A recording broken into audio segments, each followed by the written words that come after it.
Hey guys, welcome back to another video. So in today's video, I wanted to discuss the ability to recognize faces, okay, and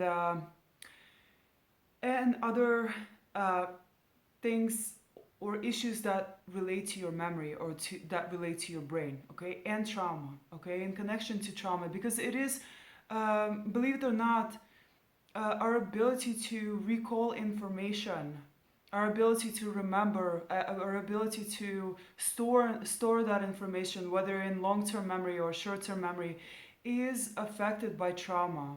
Okay, and of course, it's not going to be a positive effect. It's going to be a negative effect, right? And yes, guys, it is very true. Okay, I am a survival of trauma and also of PTSD, right? Or of post-traumatic stress disorder, right? I have had that, guys, and I wasn't at the time. I was not aware of that. I wasn't aware of that, okay? And so of course, after you've been abused for a very long time, right? And if you're a child and or even a teenager, you might not even be aware that you have this. You might not even be aware of why you have, trouble recalling certain things, right? Or why you're not able to recognize certain faces, right? Or faces, or even remember them, right?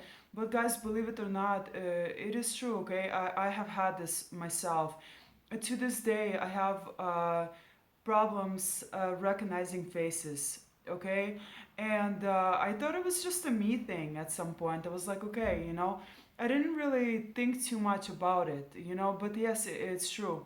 I had problems recognizing faces, and I still do to this day.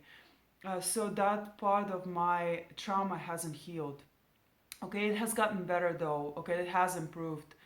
But for the longest time, I felt extremely terrible about not remembering people. People would always remember me, and they would come up to me, right, and they would start talking to me as if they're my best friends, right?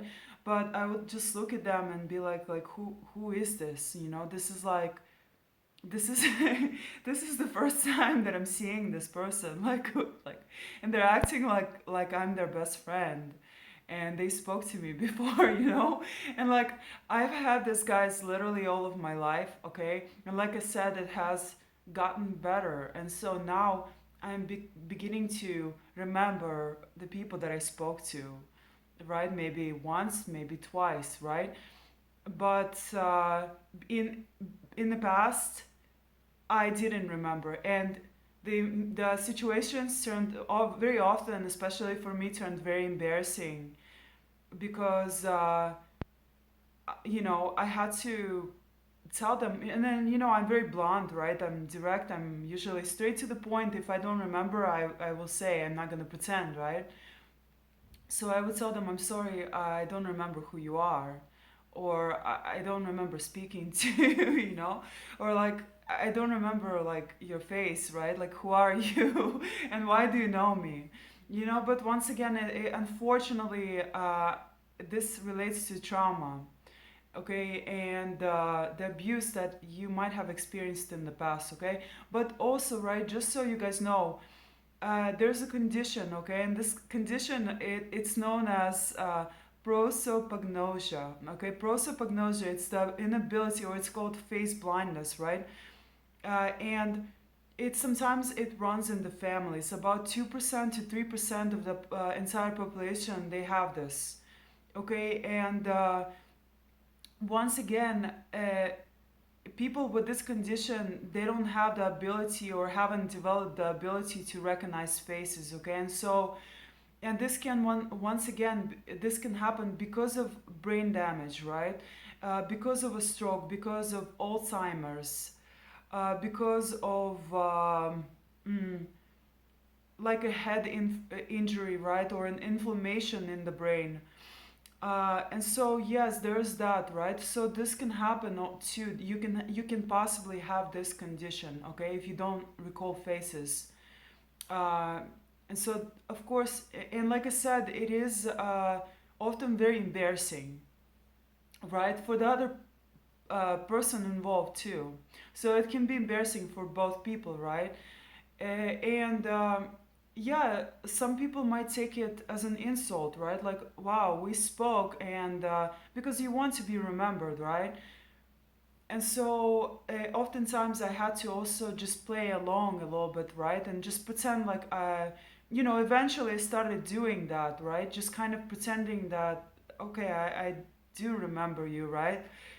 And just trying to actually remember them by the information that they were giving me, right? And actually that ended up working for me because I would recall the things that we talked about, the things that we discussed, right? And it would come to me, okay, but not their face, so yeah, but like I said, it has gotten better. So if you do have if you did go through some kind of a trauma, if you do have PTSD, right, there is still hope for you, and you your brain does recover, okay. And so the regions that were damaged, they will recover and they will heal, and you will start um, your memory will improve, okay, and things will improve, and you will start everything will start working more efficiently over time, okay, and as you heal. So there's hope, okay. But anyways, guys, there's also when it comes to your ability to recall faces, right? Sometimes with trauma, right, what comes with trauma is hypervigilance, right?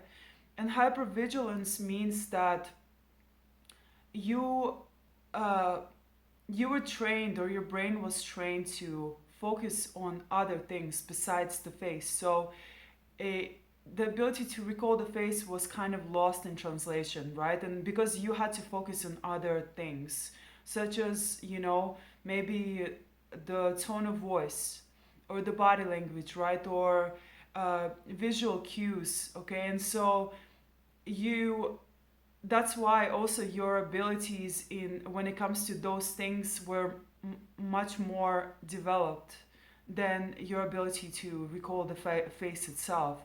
So that kind of got lost, and you developed other abilities, and that's why you're so good at them now, in comparison, for example, to the general population, which actually kind of serves you well, right? It does serve you well, because your ability to read body language is like it's superb, right? And so that's why you can pick up on so many of those things, right? And that can serve you when it comes to like other people, and deception, right? You're very difficult to deceive now, because when it comes to like facial expressions, right, and you can easily read body language, right? And so you can tell when people are lying, like that, right? And even the tone of voice, right? It changes based on whether the person is lying or not, right? So you can pick up on that too. Better than other people that haven't had trauma, right? That didn't have to be hyper vigilant, right? And so there's that, right? So that's really interesting, right? But anyways, once again, that has to do with your trauma, okay, and PTSD, okay. So there's also, right, when it comes to PTSD, right, guys, what it ended up affecting is a lot of different regions in your brain, okay. And so it increased your forgetfulness, right? So you started forgetting more. It decreased working memory, right?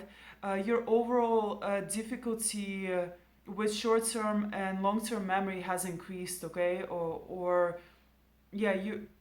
So everything was affected, right? And as trauma does change many regions in your brain, okay? And so that's why perhaps your ability to recognize faces was also affected, okay? Because there's actually a specific region in the brain for that, for facial recognition, okay, in our brain.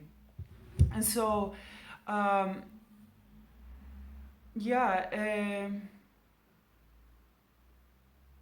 so, yes, you have experienced changes in memory formation, right? Memory recall and your working memory, okay? And guys, there were studies that were done on that, okay? And people with trauma and people with PTSD, right? they were tested, okay, and they had to watch some videos, right? And so they watched some videos, and then they were tested on their ability to recall those videos, right? Or what they had to, I guess, they had to discuss what they saw and what they can recall, right? And so they're unfortunately uh, their ability to recall what they watched was worse, okay, than your average person, right, in comparison to someone who hasn't had trauma.